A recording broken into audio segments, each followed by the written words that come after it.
It's probably going to be 35, 36 million, right? No, realistically, yes. I'm just talking about in a perfect world. Where do I compare him to? Yeah. What is as of right now? I think like looking at these contracts, I would probably put him at that Tannehill number, maybe even at that Matt Stafford, 27 mil. Right. Like, I mean, Cam Newton got 14. What, like, I mean, he's better than Cam Newton. But I just think we got to act fast. I want him to be the first. Yeah. I want him to be the first quarterback this year to sign that extension, because once Lamar Jackson and what's his name from Buffalo, Josh something, I forget his name. Allen. But Josh Allen, yeah.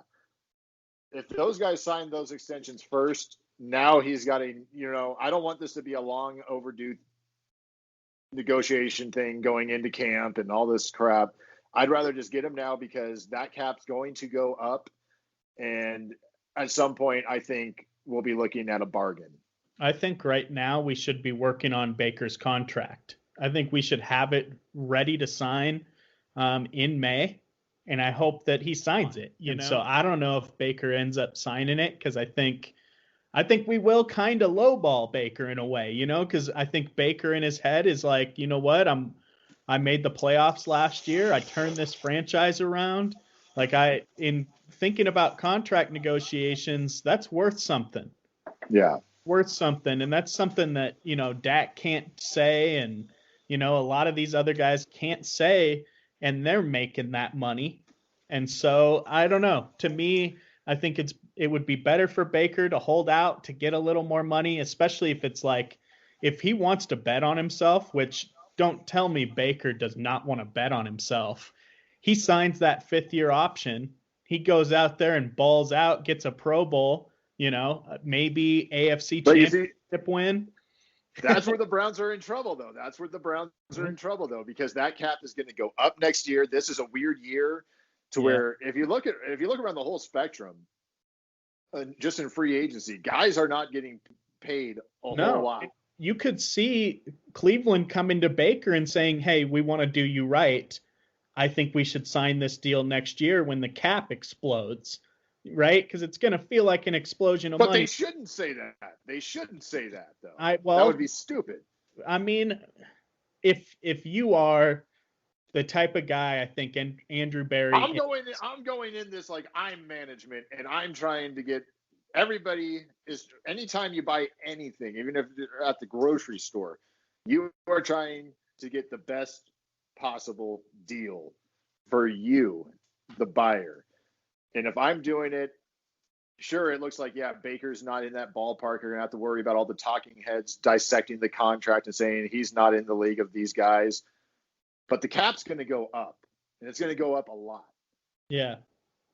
So if we do it right now, once that cap starts going up, I don't want him to be the quarterback that resets the market. And he shouldn't be the quarterback that resets the market right now. Yeah. As much as I like Baker, because, I am stoked on him.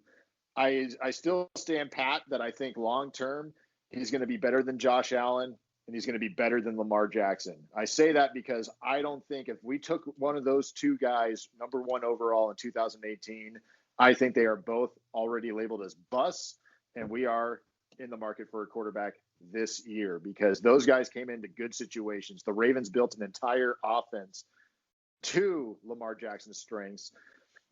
Josh Allen had a great offensive coordinator. Like, how often is it that you see a good offensive coordinator stay on a team for 3 years and really work with a guy? Here, Baker had to deal with a coach being fired and his offensive coordinator being fired mid-season. Like, I don't think there's any way either of those two guys last through what Baker did. Which I think, I hear you. And I've heard this argument a lot. And I think it has a lot, like it's said, because there's a lot of validity. But let's think about it this way, because one of your questions is, was it a mistake to keep the entire offense intact? And we kind of touched on that a little bit, but we really have kept this entire offense together another season. What are your thoughts, man? No, I like it. I just the only regret the only thing I'm just it's just the speed at the wide receiver position. It's just that deep threat. Now, if OBJ can get back to what he was, we're talking about a guy who can stretch the field and all that stuff. But it's mainly the wide receiver room. I'm happy to have the O-line, the running backs, the coaching staff all back intact. It's mainly just like, did we mess up by not tweaking with the wide receiver position a little bit? I'm not talking an overhaul. I'm just talking add a few new weapons, something that could maybe open up this offense a little more. Because right now we have a lot of guys who have the same skill set underneath possession receivers. Not a lot of yards after the catch. No matchup nightmares. I would just say this because I've kind of always felt a little wrong, or felt like you were a little wrong on this one. I don't know. Like, I don't know what Cleveland fan that's been watching, like, we've been watching for the last 21 years.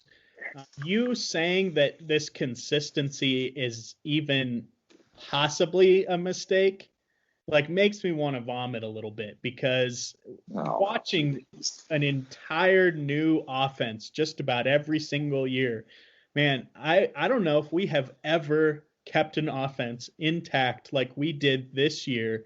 We haven't. History. And it's not just a knock on Cleveland for how inconsistent we are.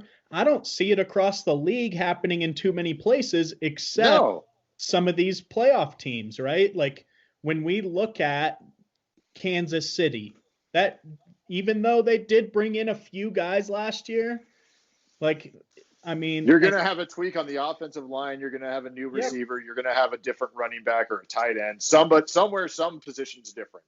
And I don't see that this year for us. I mean, who on the line do you think might not be there, right? Like, who do you think might not be? Like, I don't.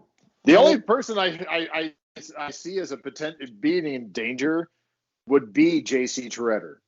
Don't ask me why, but that's the one thing. But I don't think we're getting rid of anybody. The consistency is a good thing, and it's one. And there's always those OBJ trade rumors out there, and I'm just saying, not necessarily for it or against it. I'm just saying, at some point there's going to be a conversation there. Yeah, I like the Barry. I'm going to extend this out. I think the Barry challenge this year is to that offense. Challenge. The Barry challenge is real. The Barry challenge. There's no Barry challenge. There's a Barry challenge because he is telling that entire offense, including Baker.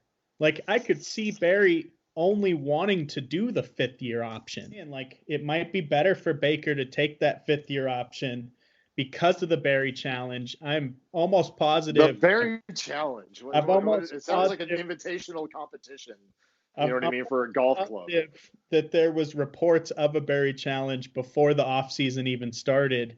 I'm hearing from my locker room sources that Barry came up and challenged everybody. And so I'm excited about the Barry challenge. I think that it could end up netting the players even more money, because I think what I've seen about Barry is he seems to do the right thing when the wrong thing is the easy thing. Either way, I'm still not convinced that I think there is going to be something's going to happen.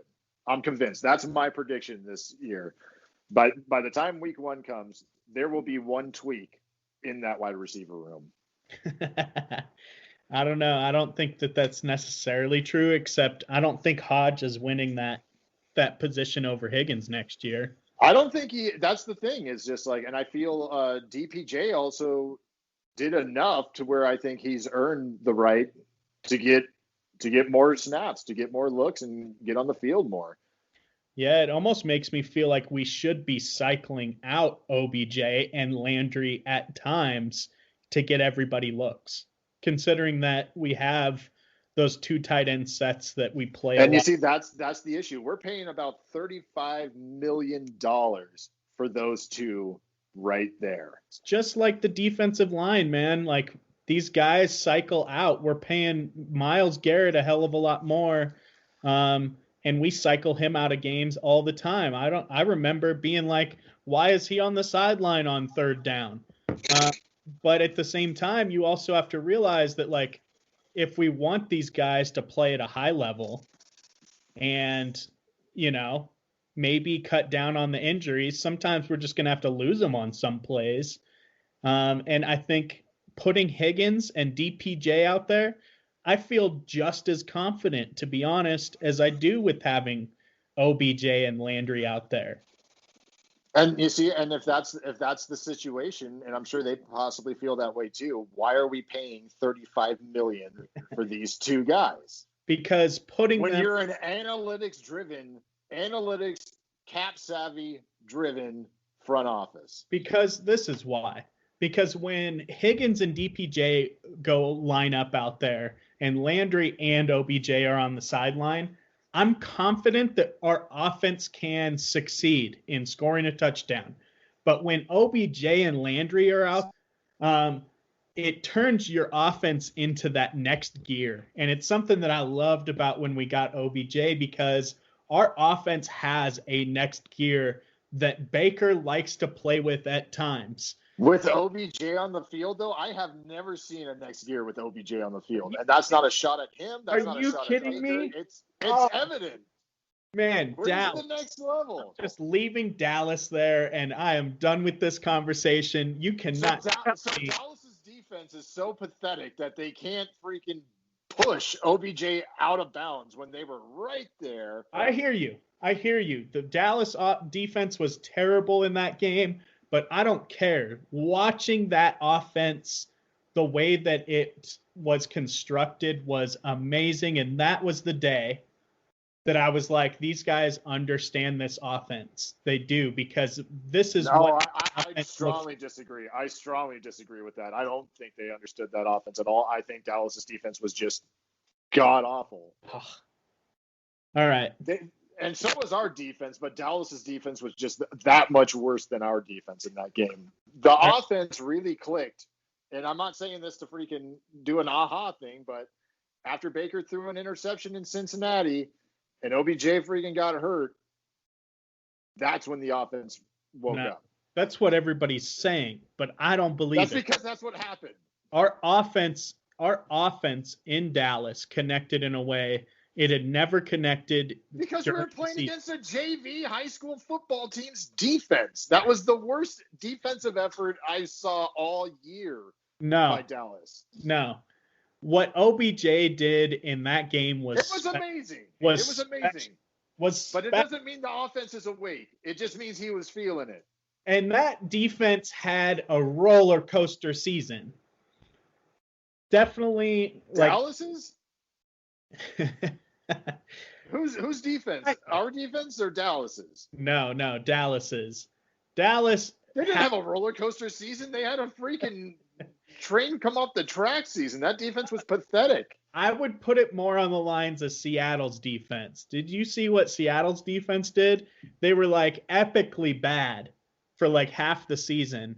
And then they came up to like being average for the last like 7 or 8 games. And that's kind of what I saw. Yeah. So the defense, Dallas's defense looked like horse shit against every team in the league, except for the other teams that were complete horse shit that were in the NFC East, a division they were in and couldn't win. Let's not harp on. I can't have this conversation with you because this is where your OBJ hate comes. This is not hate. This is just pointing out facts, Troy. This is when I realized it. And then you talked in my ear for like 2 months about trading OBJ, just about. I was not talking about it. I was just saying, hey, this could happen. And it was more like a month, but nah. Okay, you show me right now on paper. Where does it? Because the discussion came about the $35 million between Juice and OBJ. Juice, I feel, has earned his contract right now. OBJ, not necessarily his fault, but he has not. I mean, and which wide receiver, if you have them both on the trade block, which one's going to spark the most conversation? I do think it's OBJ, and I think it's worth looking into. I would argue 2019 season, that disastrous season not to be named. Oh, fuck. OBJ